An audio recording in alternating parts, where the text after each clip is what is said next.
Yeah. All right, we're live. Hell yeah. All right, yeah, Travis Clyburn here. What's up, guys? Yeah, fucking. Thanks for having me at your at the Heist cave. I like this. Yeah, it's a chill little place or whatever. It's nice. We were talking about how big your doors were. The apartment door is tall. Yeah, it's not wide. Because I was a mover for so long, I love anything like that, like something that just makes life easier, which I know you're all about. With fucking being a minimalist guy. Getting shit in a door is an important quality. Yeah, because a lot of these places were made in the 70s, and people were smaller in the 70s, so doors were smaller, like the downtown buildings. Dude, I know dick about construction. Oh, it's a fucking nightmare, dude. It's literally. I was talking to a guy who was a Freemason and did like stones and stuff like that. And in between conspiracies, they build things. yeah, exactly. When they're not running the government. And he was saying that they have to now make stairs for a size 12 shoe when they used to make them for a size 9 shoe, because people have gotten so much bigger. Right, because they eat better. Yeah. They don't have to eat like fucking gruel. Yeah, better nutrition basically. Corn, or I don't know what the fuck they ate in the Depression.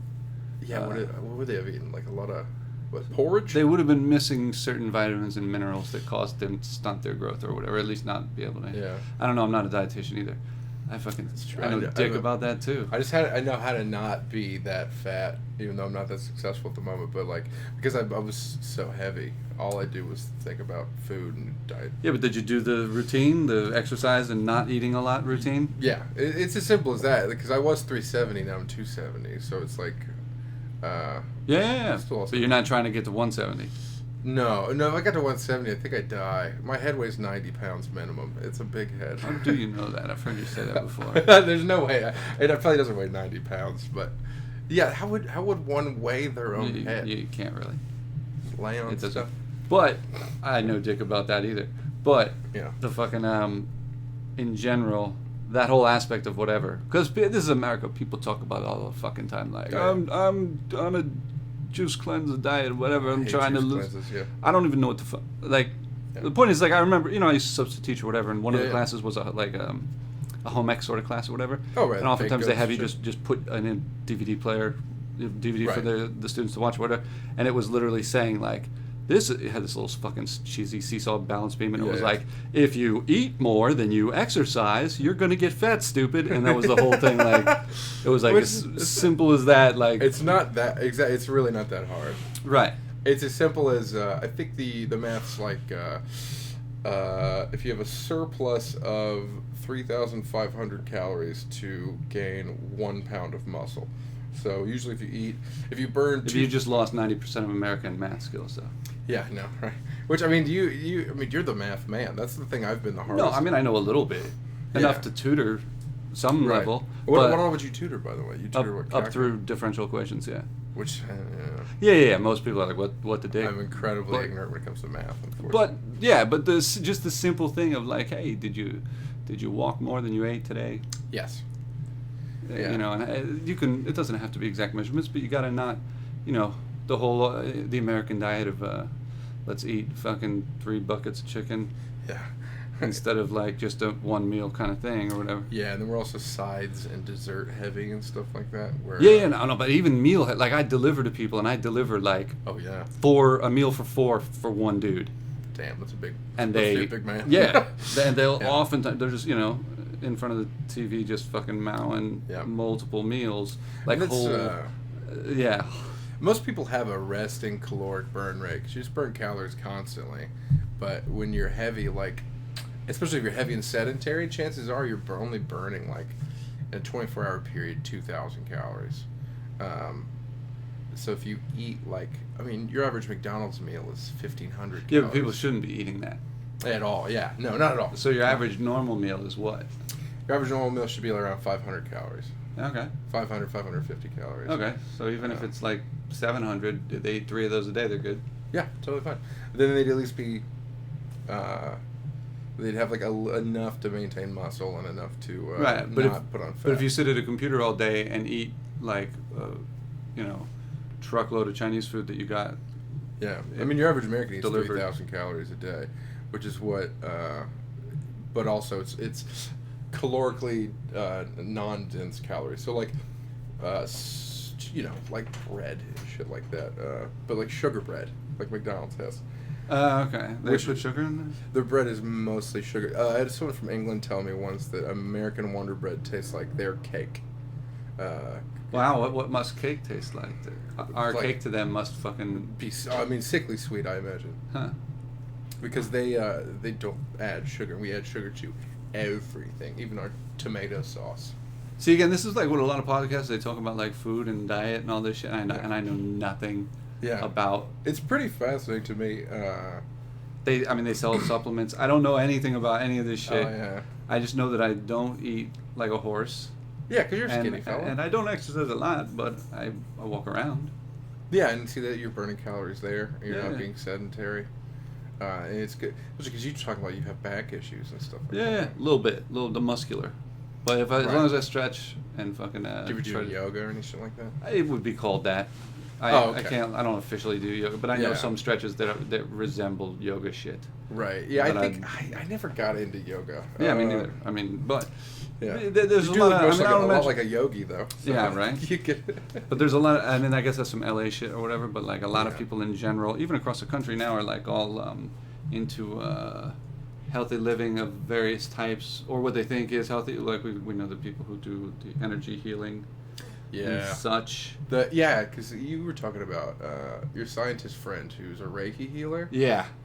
That's bananas to me. It is. It was bananas to me too. Like, because I knew first that she had a nuclear engineering degree.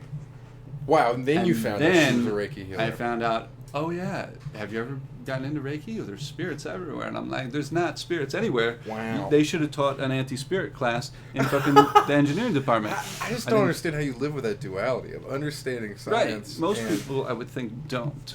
But yes, it's usually one or the other. Because it's like anyone I know who believes in crystals or whatever, they are completely ignorant to science. Like, I'd be amazed if they even knew something as simple as why a year is 365 days or what a year is. Right, exactly.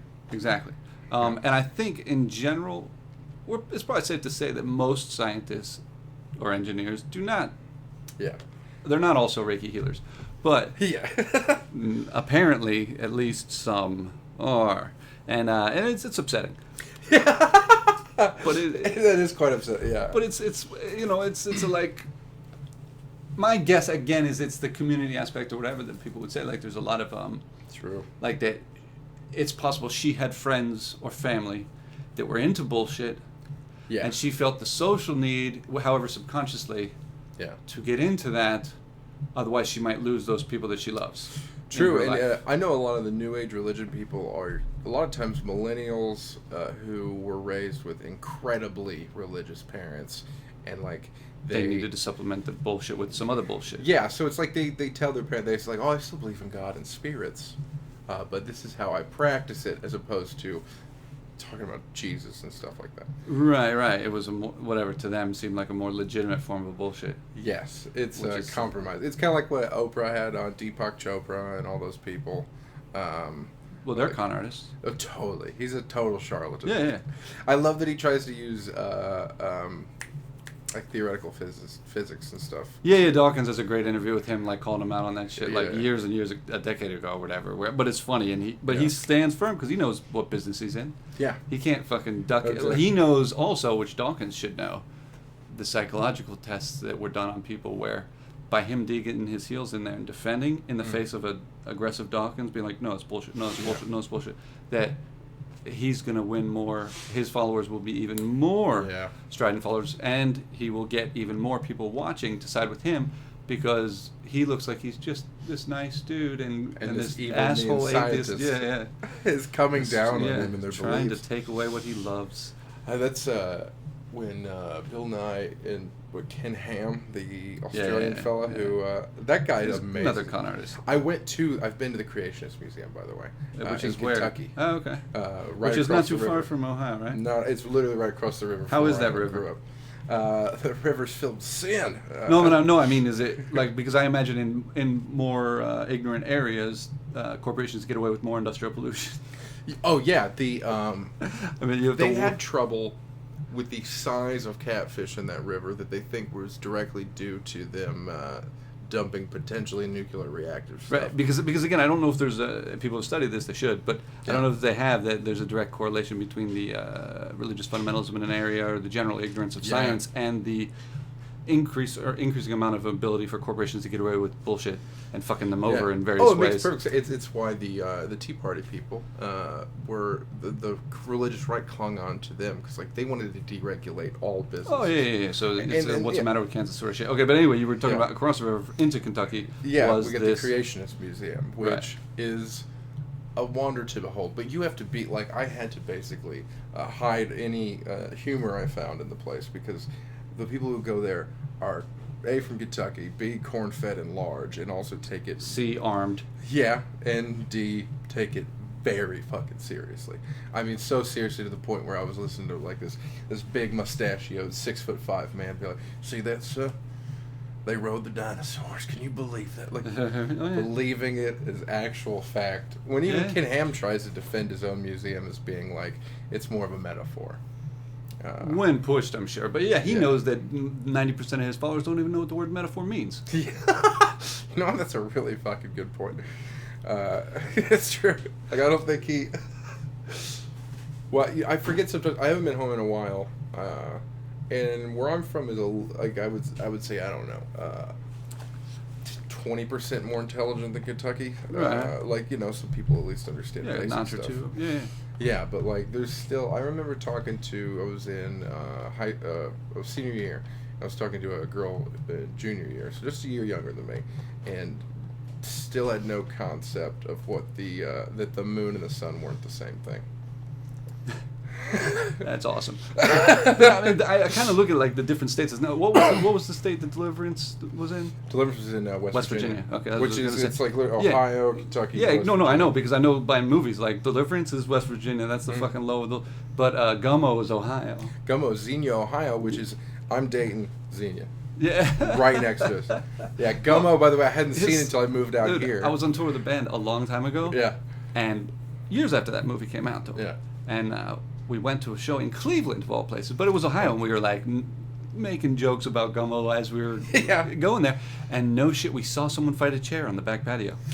And I don't think that we asked them, have you seen the movie? They're like, no. Like, I don't know if you remember that. It's one of the funniest parts of Gummo, whatever, where they're in the kitchen and somebody fights a chair and everybody starts cheering. I'm like, get that chair, get that chair.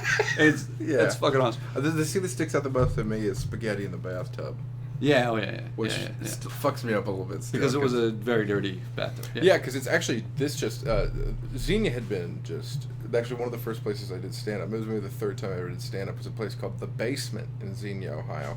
It was called which I made my joke, and all my friends laughed, but Xenia has been destroyed and bankrupted by tornadoes. Like, that was in the movie, right? Yeah, that's like why those incredibly poor white people exist out there, because it's just like, and there's no jobs out there, there's no anything.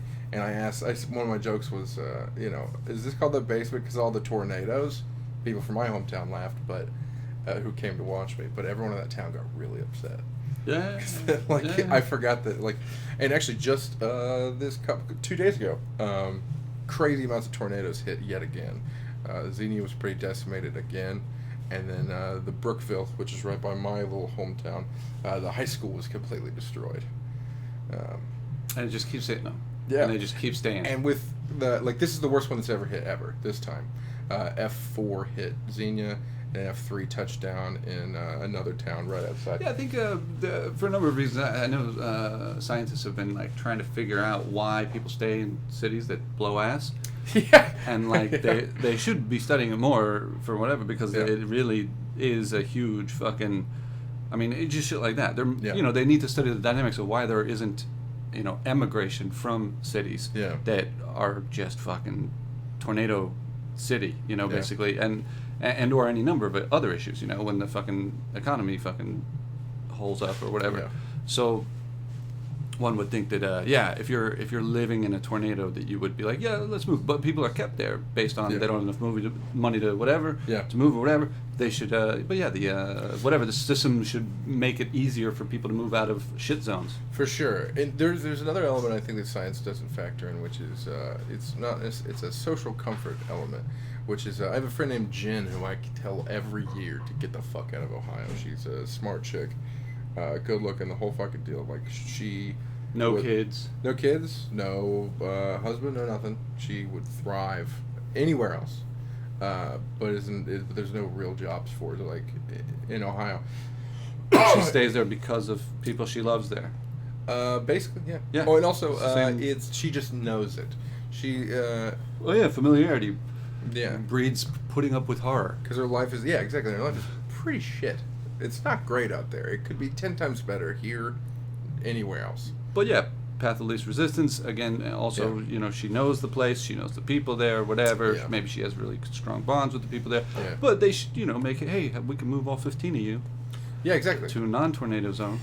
Yeah, to a place and also that it's not riddled with heroin, like everywhere. Yeah, and she's not on that either. No. She's just fighting all the dynamics of her fucking hellhole. She's had more friends than I have die out there. It's fucking crazy. Yeah. Even her, I believe her dad, I don't want to misquote, but he had a heart attack due to severe drug use and stuff like that. So Craziness. It's like, it's just such a problem. But it's common because, reality on heroin is a lot better than reality in fucking Xenia, Ohio. Because I was here for a year, and then I went back in 2014, 2015, something like that.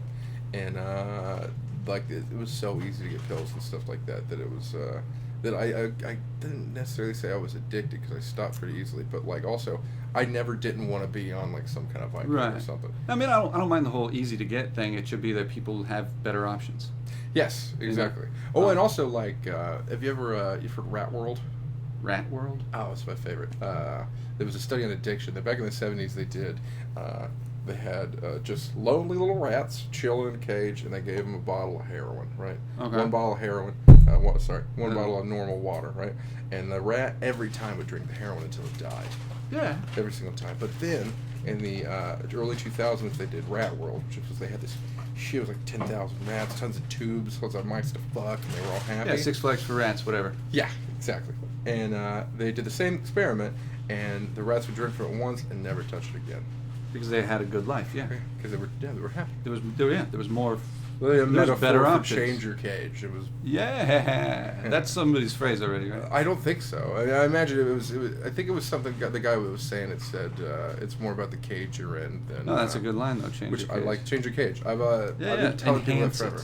Enhance. Yes. Or if because I've got friends. Or take down the cage. How about that? Yeah. Dismantle the cage. Yeah. No, but I like, change it because, nothing's a perfection. Everything's an approximation. So if we increasingly make the cage less of a cage forever at a faster and faster rate, you essentially get rid of the cage. Yeah, and also with Rat World, they know that none of them thought they were in a cage. They thought they were in paradise, you know what I mean? They even showed that less of them were trying to jump out. Right, and no Rat King tie-ups either, right? Yeah. Rat King. That's where... a bunch of them get caught in a jumble and their tails tied together into a knot and they can't get away. That's bananas. With feeder mice, that happens a lot, right? Okay. I don't know. Yeah. I grew up with snakes. Okay. White trash, yeah. Yeah, no, I had friends who had snakes, and I still remember going to the pet store or whatever, and the guy goes, my friend goes, I need a rat, and the clerk at the cashier or whatever goes, do you want him with or without the squeak? That's fucked up. Fucking awesome. And he was like, I need it with, because I need to kill it right before the snake gets it, or else the snake won't eat it, right? Because it's not warm or whatever. Yeah, sometimes you don't want to put the live ones in there because they go for the eyes of the snake. Right, it might hurt the snake. Yeah, but they need to be fresh. So he would he took it home, he grabbed the rat by the tail and fucking smashed it against the step of his fucking garage. I could never do that because I had an alligator and I'd feed it mice. Right. But it was an alligator, so I never been worried about it getting hurt because they're an alpha predator. But it still bugged me every time. I don't know. I think I have too much of a well of empathy, and rats are adorable, in my opinion. Yeah. I had a friend who had pet rats. Yeah, I had one growing up. They were cool as fuck. But I also it's one of those things where alligators are dope. I really wanted one. And, Yeah. And have I told you that story of me having to get rid of the pet alligator? I don't remember. On stage? I think I did it on stage a couple times. It's possible. It was, I had to sell Did it. it have anything to do with you kicking in a door? No. Okay. But that's normally. Normally my stories are about me kicking in a door. But I had to sell them on Craigslist because I had a girlfriend at the time, and it tried to bite her, and she got all pissy about it. Obviously. But I was like, oh, first off, don't touch the alligator. It's an alligator. Like, leave the thing alone. Oh, it's so cute. Yeah, so I was like, why were you petting the alligator? Because it's cute. So she was, we broke up because she was dumb. But I sold them on Craigslist. Was she trying to Reiki heal the alligator? No, she did believe in, I gave her relentless shit because she would wear a necklace with what's called a tiger's eye, which is a stone that protect her from getting possessed. What's the fun in that? Yeah. It'd be way more fun to be possessed. All these Christians are against the fucking being possessed. Even the New Age people are against being possessed. Yeah, are you pro-possession? I am pro-possession. Yeah, definitely. There's a lot. Pro-possession should be the name of your new metal band. If you can possess, like, I mean, you could live forever. Yeah, like if you could do what Chucky does, right? It's been a long time since I saw that. Yeah, Child's Play. It's so silly because he knew some dark. This is a doll.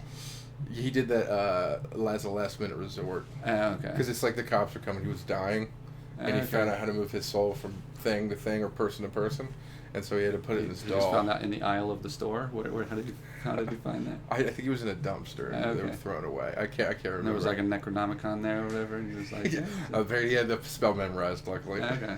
Because he'd been doing it for many generations or whatever. Yeah, I guess he was a couple hundred years old. And he just saw there was a Cabbage Patch doll nearby, and he was like, "Gotta do this." It's actually a fun movie loophole for how they can keep making those fucking movies. Because even if you kill the doll, his soul is still woven within the plastic. So he can still jump after he's been killed. Yeah. Convenient writers. Yeah, very Doctor Who-esque, like whatever. Yeah, just write yourself into a corner and then just fucking bullshit your way out of the corner. Yeah. Exactly. What is that? Ex Machina? The Greeks would use. Yeah, Deus. I don't know. Deus Ex Machina. I don't know how to speak Greek. Ex Machina. God and the machine. Which I've always thought that was a fascinating plot point. I see that a lot in like Lost. Did that a lot. Yeah, I was just gonna bring that up. Yeah, and it was a great show. Despite many great movies and shows, use that as let's be as fucking stupidly absurd with the way out, but you can still make it good after that. But I mean, you can also not. There's a lot of garbage that comes out of that, but there is some, there's some absurdity can lead to some good things. Oh, for sure, yeah. Oh, but I was selling I had to sell my alligator on Craigslist, and I brought it to, this guy said he was opening a zoo, which in Ohio, since it's such a godless wasteland, you don't have to have any permits to open a zoo. You could just open a zoo if you wanted to. And I bring it to this trailer, and the dude has wall-to-wall, like it was a room no bigger than this, filled floor to ceiling with aquariums, snakes and spiders and shit like that. Oh, yeah. And so the dude's zoo was basically like his trailer. And he had a baby fucking black bear in a tote bag, just chilling. Which, by the way, I don't know if you've ever had any bear encounters. They're the strongest things. No, I've heard. I know, like, because it grabbed me so hard. It was. I think I've heard you talk. Yeah, I've heard you talk about. Yeah, because like the thing was stuck on my arm, and I was like, I've just never felt anything that strong before. It was shocking. Yeah, even as a baby. Yeah, apparently they are dangerous animals. It's true. Like alligators, you don't pet them even though they're cute. Yeah, which my ex never learned. They are adorable violent killing machines, though, bears. Often violent killing machines are adorable. It's the Ted Bundy effect. Oh, yeah, that's a really good point. That makes you a better predator. That's very much so, yeah. That's when someone, this one guy comes forth while someone said, that guy's a serial killer, because he's just kind of weird looking, and I'm like, he would never successfully kill anybody. Exactly. It's the great looking fucking... Yeah, it's like guys that look like Tom Allen, like blonde and handsome. Or even like, a male model level. Yeah. Like I don't know, there aren't enough of those, but like, there's it's a mix of fucking traits. Yeah, true. But I was talking to someone yesterday, again, another American that was like, just so fond of into the serial killer. Yeah. You know, and it happens, and like I get it. You know, I have a lot of friends who are into that shit, but like, because I wanted to be a criminal profiler for a long time because I thought it was fascinating. Yeah, a lot of people think it's fascinating, but to me, it just seems like you're dealing with that's an emotionally disabled person.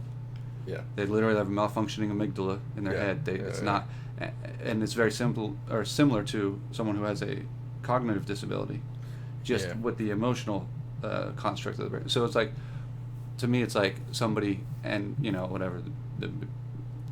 Never did a bit, but you know, I was working on something. You know, there would be like, you know, people going, "Oh, they're so cool! Like I love how," you know, but it's only because they do violent things, and people are like think that people who do violent things are like tough, and they grant them some sort of respect and some sort of like stature because they can do horrible shit. Yeah, you're which right. just shows how fucking dumb we are as a species. Yeah, when really they're just empathetically crippled. Yeah, exactly. No the amygdala's gone or disconnected. They have no ability for empathy, and so they're crippled in that way. Yeah. And it's kind of why a lot of people are scared of people with Asperger's and stuff like that, especially after, because it really didn't get pressed until after the Sandy Hook kid. It was like a 20-year-old guy. He had severe Asperger's, and he saw Star Wars 2 and then went. Was that the one where that happened in? No. Was it Star Wars 3? No, I can't remember which one. Where they killed the younglings or whatever. Oh, that's right. It was episode 3. Yeah. It was like was right it after. Was it really one of his inspirations? I didn't hear that. I didn't hear it either, but I saw that movie a year before that happened and went, ha ha. I'm not saying that the movie did it, by the way. I'm saying that some idiot, insane person could see a fucking Chevy commercial and throw a boulder on some kid. I don't know. Yeah. Whatever the fuck happened in the Chevy commercial that I forget where the bowler rolls some down the stupid shit. Never buy Chevy. But yeah, you're right. It's something like that, and also like the media coverage now. I think that's like the criminal profilers in the FBI made a point to suppress serial killers' names and the killings themselves. Like they're really adamant about never to like. There's even active serial killers now, and they just suppress it as much as possible. The mass shooters are still promoting the hell out of. Exactly. I've heard somebody say that they might stop, but I don't watch TV in a long time. But from what people tell me, they still put their face and name everywhere. Yes, and so they're still famous. Right, which is one of the main incentives. Yeah, that was one of the biggest things that serial killers wanted too. Like, yeah, of course, you got they're the fame horse. I mean, there's famous. I don't want to say, but there have been famous comics or whatever that have in interviews been like, yeah, if I didn't have the skills that I have and get the breaks, I would totally have killed a bunch of people just to get famous. Like they said that, like flat out, not joking. It was funny, but they were like, "I'm not joking. I would have done that for fucking for the fame of it." Fun. And that's not for the fame, not for the fun. Like they would literally do anything to be famous, and that's a sad reality of our culture too. That people want fame without substance. They want to terrible. Just be But again, it's that whole thing because the more whatever there's a value. In this culture, you think especially, these people would just audition for reality shows or something like that. Like, hopefully reality shows, however shitty they are, have prevented a number of horrible tragedies. I imagine they have. Giving some of the personalities I've seen on reality shows, I'm like, oh yeah, that guy would have murdered. Yeah, given a bunch of psychos their 15 minutes might fucking prevent a lot of fucking Could you imagine the damage. body count without reality TV? Yeah, well, they should even enhance it more further. Like, make aggressive reality TV shows, like violent reality TV shows where you get to do like fucked up weird shit and sort of tracks all the people that like that sort of shit. Exactly. At least, and then you can at least tag them and keep track of them. No, but in general, they get to I got it out. Yeah. Which is why we were having that not necessarily argument with John Holloway about video games. Oh no, yeah. Well, he was just making a joke about. Yeah. I don't think he really like.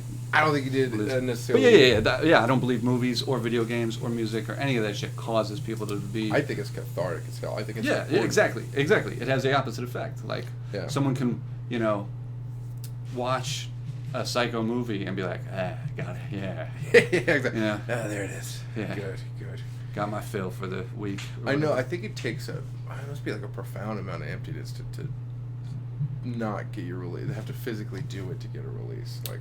And just ignorance. I don't know about because the culture's changing. People are getting more, and again, the cage is being opened more and broadened, and more water slides and shit in it. So there's more things with the internet and shit for people to watch, more things for people to do, more ways in which people can vicariously experience the horror show without participating directly in it.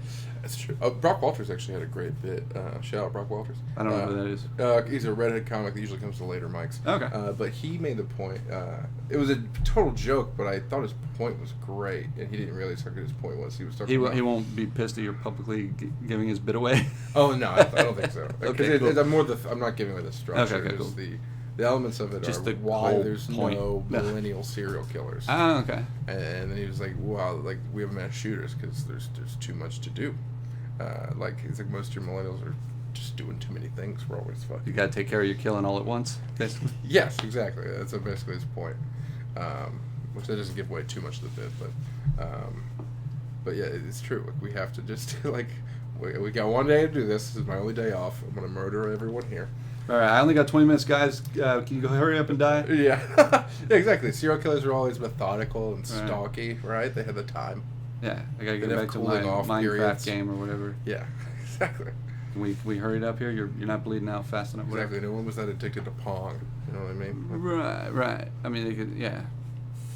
And I don't know, like, who knows, though, but it seems like the original argument is, like, I think these entertainment products or whatever actually help people yes, I agree, yeah. diffuse the bomb or whatever. Yeah. Or at least, experience vicariously that whole thing. Yeah, already said it. Yeah, no, you're right. I think it really does. But again, I don't know if psychologists have studied that shit or whatever other scientists have studied that shit, but they should really tell people over at the news stations. I know, and you know what? That makes me wonder if they'll ever stop, because it's... I argued on stage regularly they won't. Yeah, I don't think they will ever. Mainly because, I mean, since we're in that 24-hour news media, like in the clickbait and the stuff, and yeah, money. Yeah, them sitting here doing the money symbol. Yeah, it's fucking it makes too much money. Yeah, like I say, like in America, and they can cover it for a week, and it's like they were reaching for straws. They had nothing to talk about. Then a mass shooting happens, and now every channel can talk about it for a whole week. Yeah, and they just beat the dead horse, keep talking about it, do their speculation. And again, if you shut down the coverage of it, if you shut down the guns of it, if you shut down the whatever of it, you've cut down a substantial proportion of the economic system that banks on these products or services. Yeah. And if you do that, then the whole system feels like, we should be allowed to sell nuclear weapons, all that sort of shit, whatever. Oh yeah. And they do that too to certain clients, but the cool countries who are cool now. Yeah, no, they're cool, man. They can buy it. 50 years from now, I'm sure they'll still be cool. Yeah. This is a really good point. I often think about that, the super far future, like 50, 100 years, stuff like that, wondering what dynamics would change with which countries and stuff. Now, again, with that, they don't give a shit. The weapons industry, famously, oh, no, they're not, clearly is not. happy that countries turn on each other after they've sold them weapons. Right. Because now you get to sell other countries' weapons to defend against those guys, and you get to sell your own military weapons. And the spillover effects and the chaos that ensues from that particular product is actually beneficial to the industry. Oh, for sure. Whereas ordinarily you'd think like, oh no, you don't want to, this stuff to get out or whatever. I don't know if there's a parallel, with like fucking heroin or other products that are dangerous that you can then, if it gets out or whatever, and I'd have to think about that and write about that later. But in essence, the fucking where haphazardly everything going supposedly wrong is actually exactly right for the profit motive. Yeah, it's just like with everyone. What would you say with heroin and stuff like that? I don't know if there's a parallel there, but like in general, weapons there definitely is. If you sell country A weapons and your own country weapons, and then 5 years later, country A is an enemy of your country. Well, a bonus. Well, that's 90%. I mean, as far as heroin goes, 90% of the poppy fields in the world are in Afghanistan, and we control all of them now. Yeah. There's a lot of people. There's a very obvious correlation between the day Operation Iraqi Freedom happened and we went to Afghanistan. Yeah. I mean, there's everybody always like has their pet like what did they do it for? Well, yeah, they do it for all that. Sell weapons, to get oil, to fucking drugs, all the minerals, the fucking whatever, the lithium shit. The lithium mines in Afghanistan are huge. Yeah, all that. Basically, industry in general. Yeah. Economic Which is, power, since those places are essentially, ancient Mesopotamia, like all those areas, the cradle of... And for geostrategic control or whatever, the people that talk about the Earth being this, spherical chessboard or whatever, that Central Asia is the fucking best, thing to have if you are the superpower. Because, the majority of the countries are on the other side of the Earth, so... If you're right in the middle, you can control. Well, you're right in the middle of everything. Yeah, exactly. Yeah. And while America's... Not to mention the resources that are there. Yeah, which is so insane. It is kind of insane how that's... Could probably be geographically where all life began because of how many dense minerals and resources are there. With gas, oil. Fucking, I don't know. Well, you were going to say America what?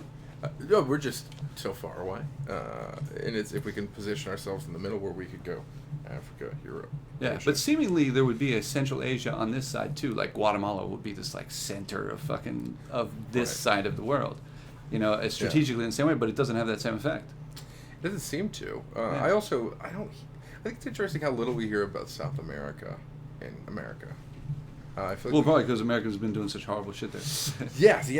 Because I know the CIA has been doing everything they can to arm rebels. They've probably also been doing everything they can to not have Americans be thinking or talking about what's happening in South America. I don't know. I am fairly ignorant to South America, which I think is insane because it's I feel like I know more about what's across the ocean than I do. Yeah, I don't know a lot of it, but I know that the empire has been shitting on it for a long time. Yeah. Installing dictators and overthrowing democratically elected leaders. I imagine there's a great deal of resources down there as well.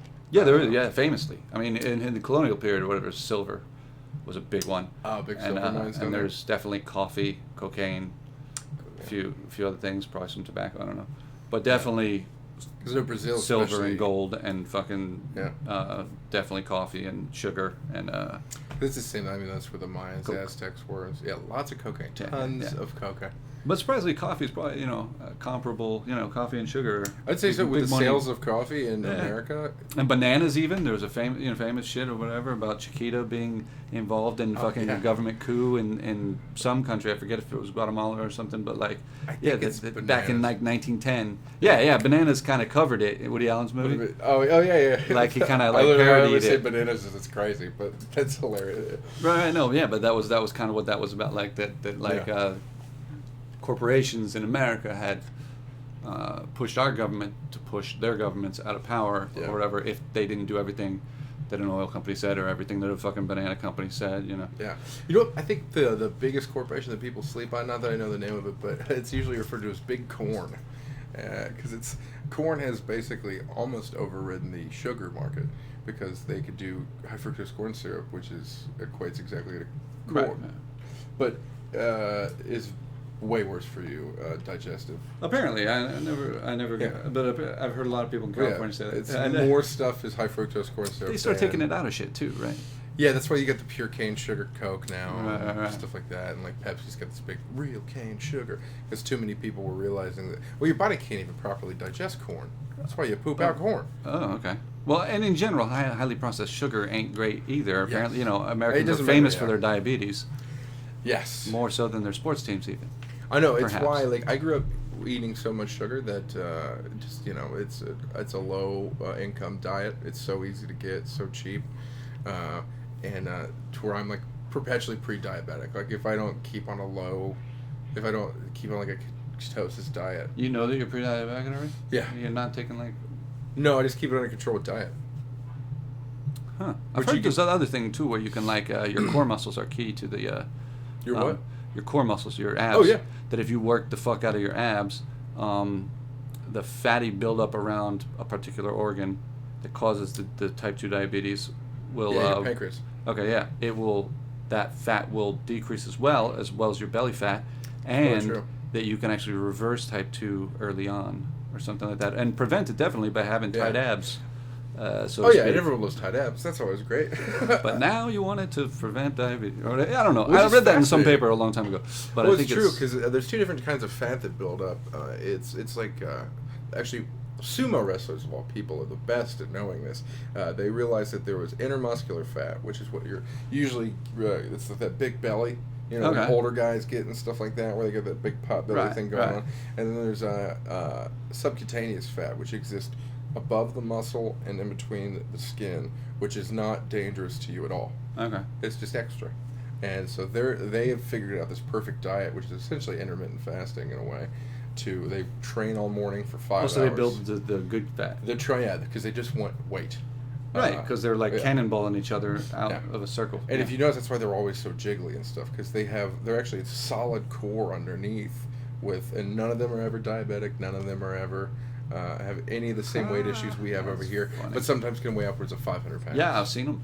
Yeah, which is impressive. But it's because it's all fat above the muscle, not in between the organs and under the skin. So it doesn't do the damage that the other shit does. Because that's why when you're in your 40s, especially, like, it's harder to gain fat, like a subcutaneous fat, because you just start gaining fat under your muscles or in between your muscles. Marbling, basically. I don't know anything about marbling. Steak-wise. I know dick about cooking. Oh, okay. Well, if you get a good marbled steak, it's because it's a fat cow. Okay. Yeah.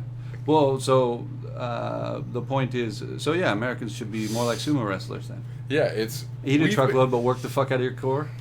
Yeah, basically, and they do insane workouts that you would think guys that size couldn't do, but it's because they have all the strength of a bodybuilder with the weight on the outside Of an American. Yeah, but it's all on the outside. It doesn't hinder all of them still run, which is incredible to watch. Right, it's like linebackers booking a fucking it's because most of those guys dash are the in same like exact way. half a second.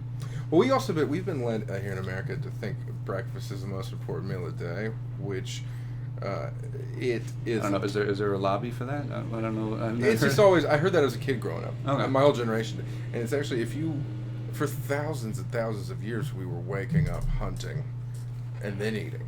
Mm-hmm. So it was literally what intermittent fasting tells you to do. It's so I'm so obsessed with this stuff, can't stop talking about it. You wake up, you hunt, you wake up, you work out just like sumo wrestlers do, and then you eat. And tackle a tiger, cook it up. Yeah. And then there you go. And that's what we've been doing for, maybe 100,000 years. Or however long human civilization has been around. Well, as a species, that's a rough estimate. Yeah. Between 100 and 2,000. And then only in the last 100 years have we had breakfast.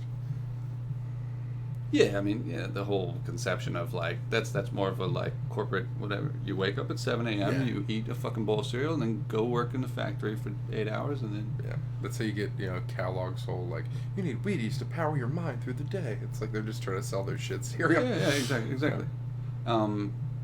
So that whole the modern structure of it. Because they've found empirical evidence that your brain functions better under fasting conditions because you're more attuned to hunt. That's what we've always been doing. So you wake up, and if you're actually fasting, within reason, you don't want people in complete desperation. No, that's how our you get economic system currently runs. Yeah, that's very true. Yeah, I bitch about that all the time. I know you do. It's great. I enjoy hearing you bitch about that stuff because it's. What do you think about what is it called? I know you're not much for government institutions, but. What's it called where the government gives you money every month, basically? Yeah, universal basic income. Yes, there you go. I could have talked about it on another one. Yeah. I'm all for it. Yeah. And then some. I think now, in addition, it shouldn't just be 1,000. It should be 2,000. It should be fucking. Andrew Yang is the politician who's pushing it currently. Yeah. But he's pushing it as an opt-in system that you would have to choose to do it, and if you choose to do it, if you currently receive any benefits, you would lose them. I would say no. Anybody should get it in addition to their current benefits. And they would say, well, then how are you going to pay for it? And I would say, take it out of the goddamn military. I say that constantly. Even coming from a military family, like the amount of money we spend on our constant wars all over the country and like also... Making a lot of money for somebody, not... I know, which is incredible too, especially when I've been to Fort Eustis, and it's a dirty base. Fort Eustis is an army base in Virginia, and it's dirty. I'm like, you're telling me you've got all this money and you can't clean your fucking bases?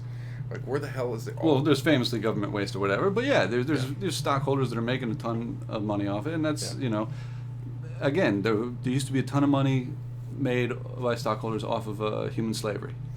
And technically, in many respects, there still is through prisons. Through prisons, Oh, not just private prisons. People often say we need to get Oh, rid of no, private even prisons. The majority of prisons are public prisons. prisons, and corporate America still exploits the labor there all the time. Oh yeah, Victoria's Secret got. Well, they still do it, but they were having female inmates make their panties. They were selling them $15 a pair essentially, and they were making them for 2 cents a pair. Fucking the profit margin, my God. Yeah, exactly. So the point is, human slavery should be fully outlawed in the United States, as I've said many times. I had a bit on my first album about that. But like the fucking but also war. You shouldn't be allowed to profit off of war either. Yeah, I always thought logic. there were laws against war profiteering. You No, hear that shit all the time, like, oh, you're a war profiteer. But clearly there's no law. Yeah. Those are two hugely obvious things. You shouldn't slavery in any economic system. I don't care if you're socialist or capitalist, whatever the fuck. Yeah, no in slaves. Any economic system, no slaves and no war. Huh. You can't profit off of either of those things because it totally corrupts society. And we end up doing what we do now, which is just invading, and also we've become the new colonizers. Well, we've been doing that for a long time. Yeah, we were the new colonizers in 18 something. Yeah, I mean 1801. Right after the founding of the Republic. All right, let's start taking shit over. Yeah, which is fascinating. I mean, I guess I wonder what that is on like a human level. Like, what makes people greedy? That's everything. It's greed for power and money. Oh, that's and true. the government provides them a means of doing that. Like, if you can get up in there, you can facilitate, enormous sums of wealth. That's true. I just wonder what it's in people. Like, I guess greed is the simplest answer, but like the need, like these super billionaires that keep acquiring and acquiring. Like, what makes you like? By the way, this is so prevalent. What you're talking about, that if anybody's listening, 4 out of 5 of the people listening will, instead of 1 out of 5 will be like, yeah, that's fucked up. I agree. 4 out of 5 will be like, I should fucking get in that game. Yeah. So even when I feel like I'm really doing good point, something like to be like, yeah, you should stop it, I'm saying, hey, you know how you can make a shit ton of money? Yeah, it's true. Human slavery and war. You know it's illegal in America. It is true. I do almost feel like there's 2 ways you can use knowledge. I think like I said, 4 to 5 people. 4 people will use knowledge for evil, and then 1 will attempt to use it for good. But he's got 4 guys against him. Right.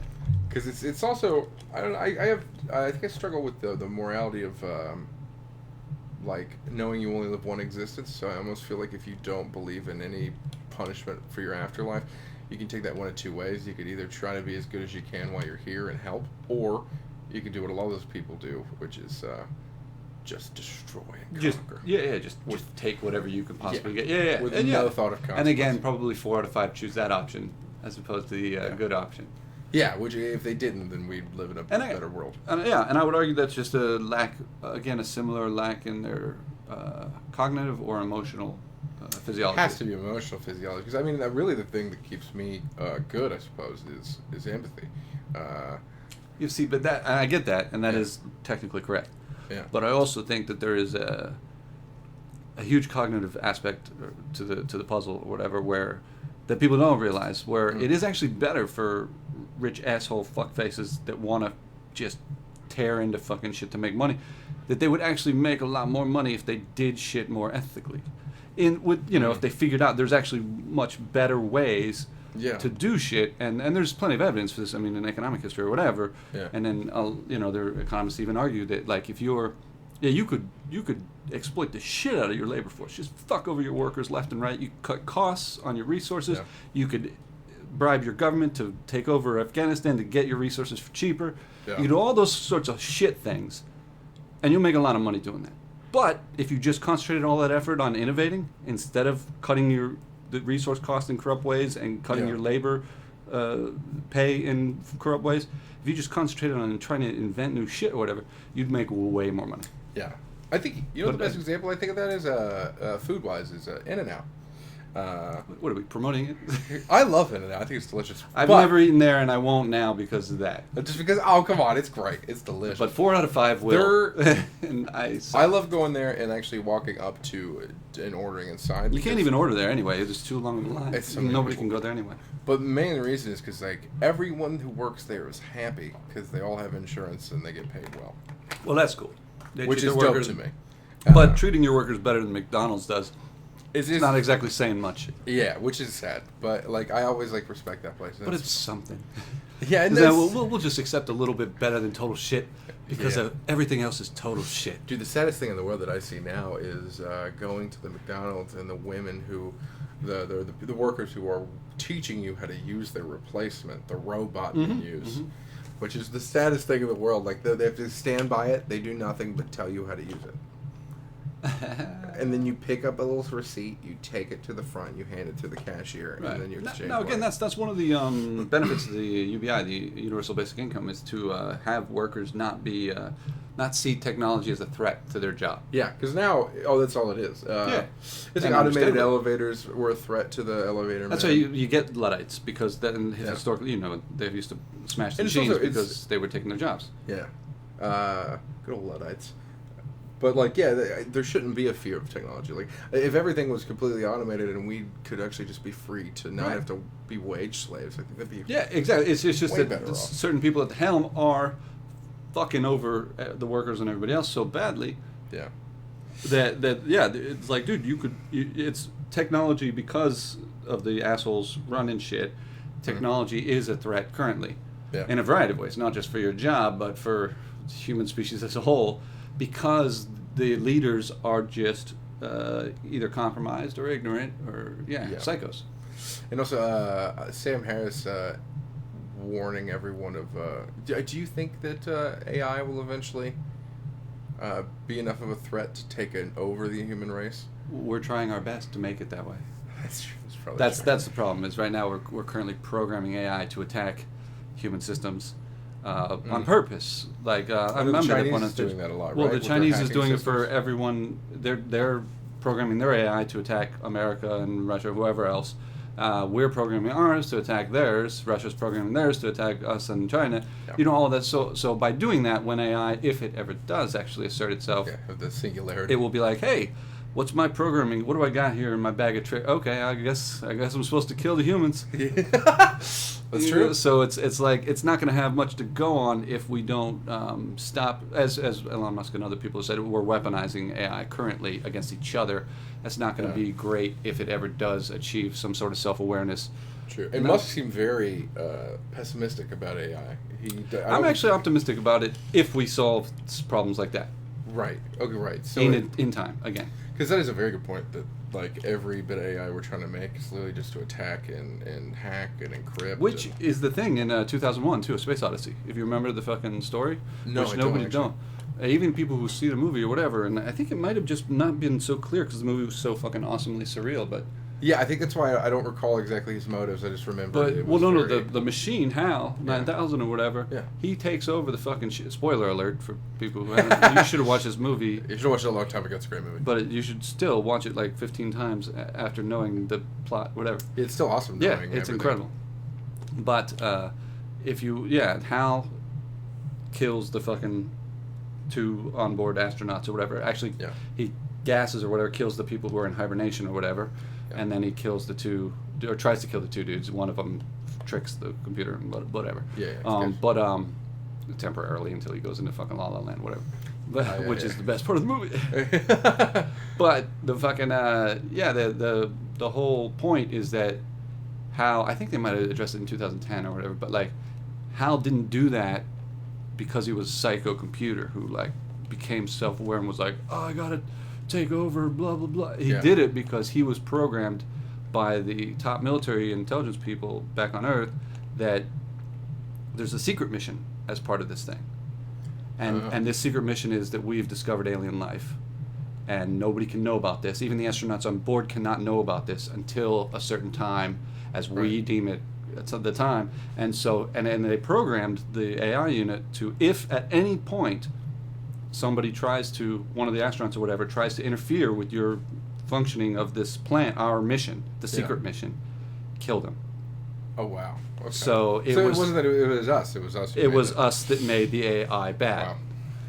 So inadvertently, not because we wanted it to be bad, but because we, we're obsessed with being the douchey, sort of secretive, military asshole type mindset, warfare mindset of fearing whatever, But yeah, that was one of the lesser communicated effectively points of the movie was that it's not just this psychocomputer. And I think also machines, I don't think would have like you said, like we programmed it to do that, but also like they wouldn't have the maybe mental range to understand nuance. So basically, like we should wait for this moment for this reason. When really we don't know what it would do. I mean, many philosophers still argue that it is physically impossible for it to achieve actual consciousness or whatever. Right, the Turing test, isn't that what you have to do? Right, but again, in a similar way to that, like there may be a certain point at which consciousness is indistinguishable from something that resembles consciousness. Right, something that's just very, very close. Which and my argument is also always like I don't know exactly like people debate a lot about consciousness without actually defining it. In my opinion, right, exactly. Yeah, there are very much levels of that shit. Like our awareness, because it's like you got guys like Russell Brand and stuff who speak about, and then of course, are you citing him as the height of consciousness? No, well he preaches that he thinks we are all one collective consciousness, just like Deepak Chopra. Okay, yeah. Well, he's better than Chopra, but by bar none. Oh yeah, by a lot. And clearly much more intelligent. In a lot of ways, I like the dude. Yeah, he's very fucking smart. I do. Yeah, but still, there are. Yeah, he's still a little new agey with shit. Yeah, exactly. Which bugs the piss out of me because it's because I think actually Neil deGrasse Tyson was talking to someone once, and they didn't understand what he was trying to say because I think it's so hard to say. He was like, "What if consciousness isn't?" So in other words, what if there is no consciousness? Right. What if it's an illusion? Yeah, exactly. Yeah, and that's a possibility. And if that's the point, then the computers, as long as they get close, they are conscious. So. Yeah, exactly. I mean, there are actually philosophers that argue that there's like sort of consciousness, like pan-protopsychism, whatever. There's essentially like consciousness everywhere to limited extents. Yeah. And but that's like that's like unproven. a dolphin, whatever. It's just philosophers jerking off, but it's the kind of thing where it is conceivable that what we see as consciousness is like,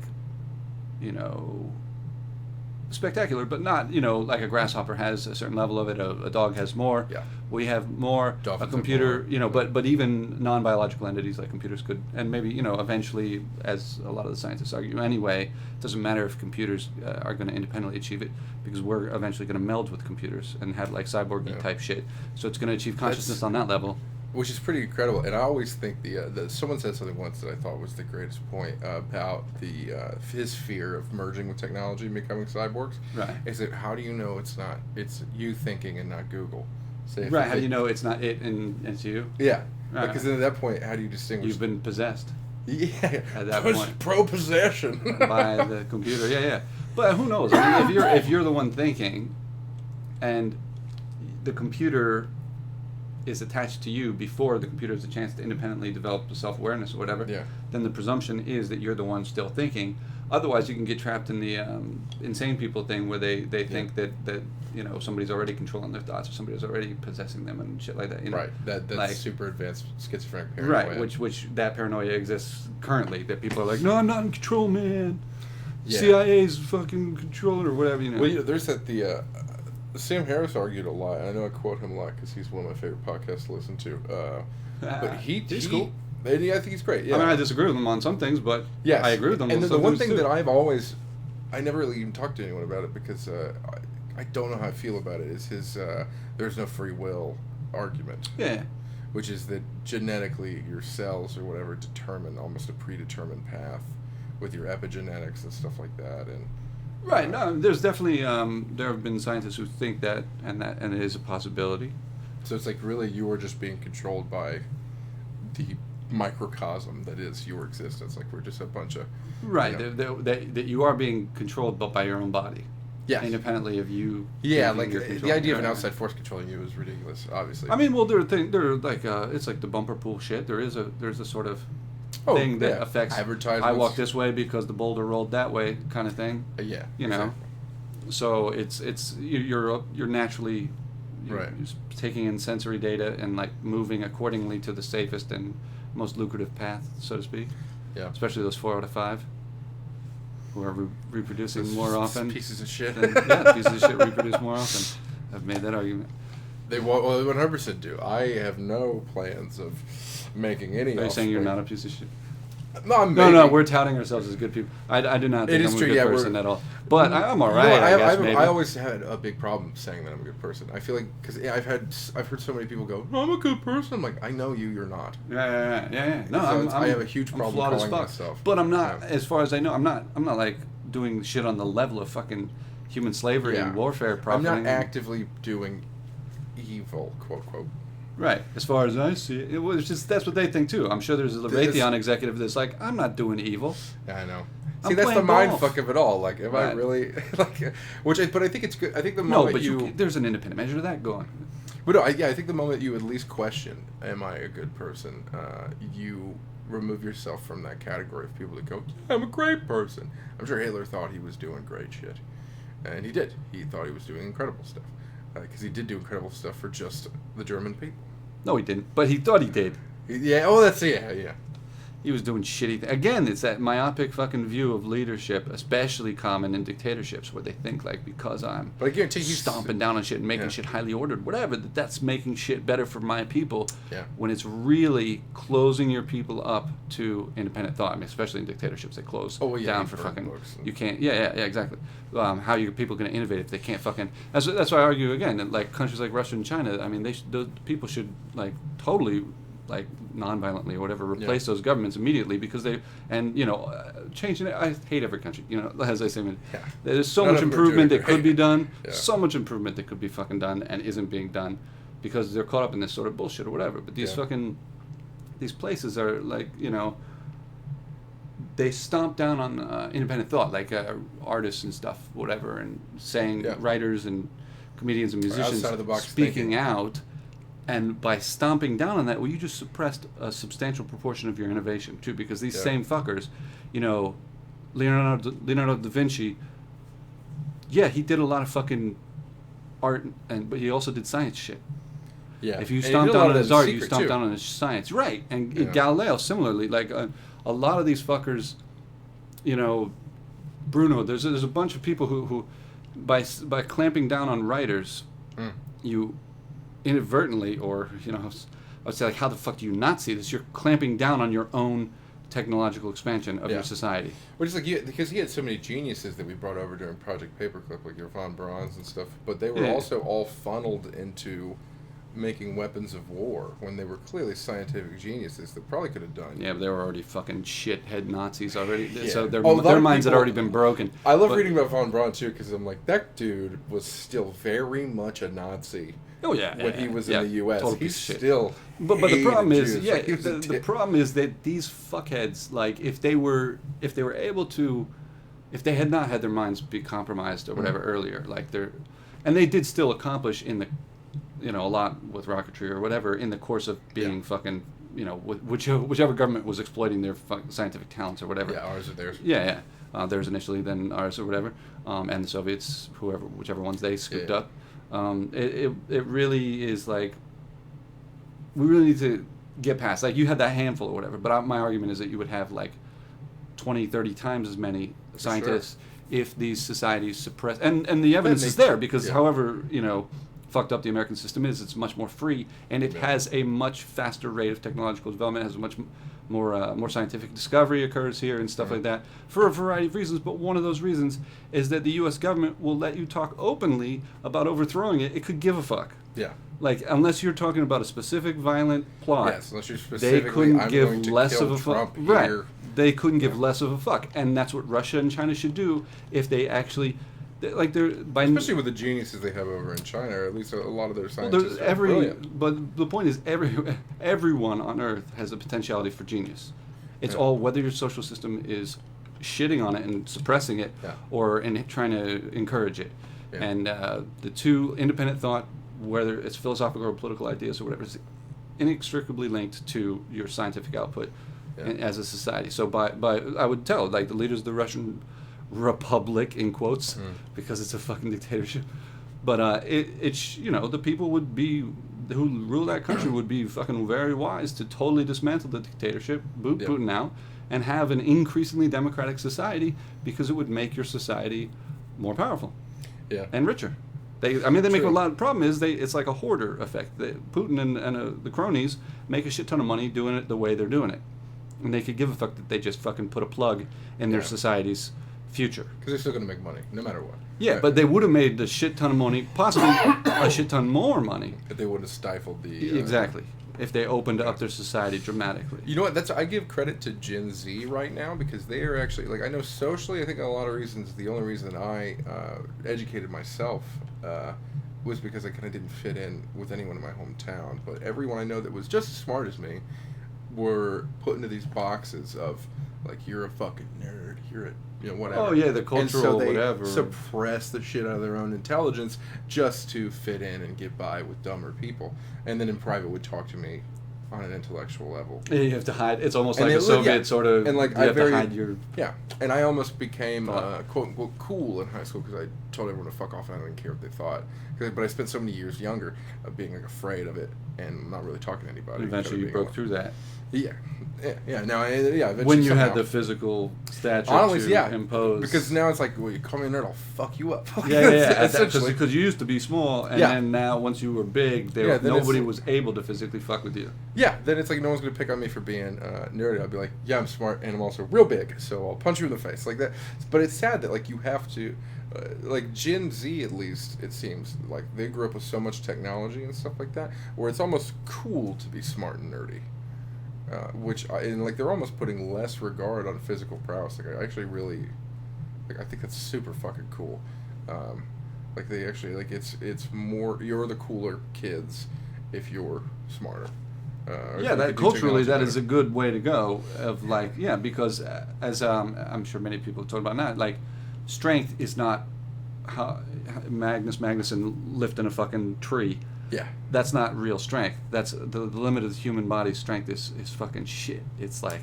Yeah, it's not great. Yeah, again, a baby bear... A person with a mind who can build a machine that can do like 100,000 times the weight that this idiot can lift. So real strength is mental strength. And if we can get to the point where we can start rewarding and respecting and touting that as tough instead of serial killers...